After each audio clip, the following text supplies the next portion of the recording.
Used to. Used टूचा उपयोग भूतकाळात नियमितपणे घडणाऱ्या क्रिया किंवा सवयी सांगण्यासाठी केला जातो.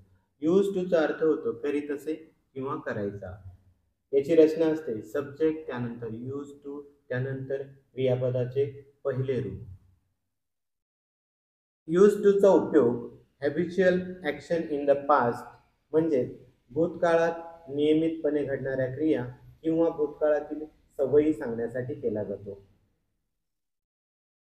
We use to play cricket every Sunday. आम्ही दर रविवारी क्रिकेट खेळायचो. She use to help me every time. ही प्रत्येक वेळी मला मदत करायची. He use to take part in every programme. तो प्रत्येक कार्यक्रमात सहभाग घ्यायचा.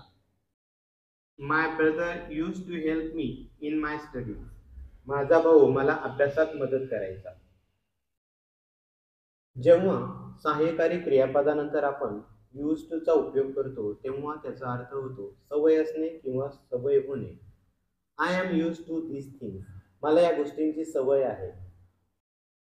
ही was use to this noise. त्याला या आवाजाची सवय होती.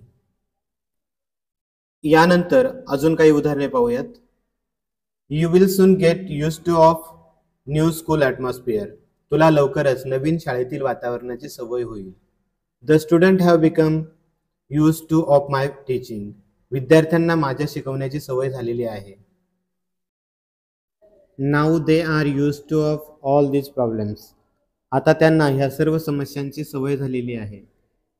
You soon gate use two of new job. तुला लवकरच नवीन कामाची सवय होईल.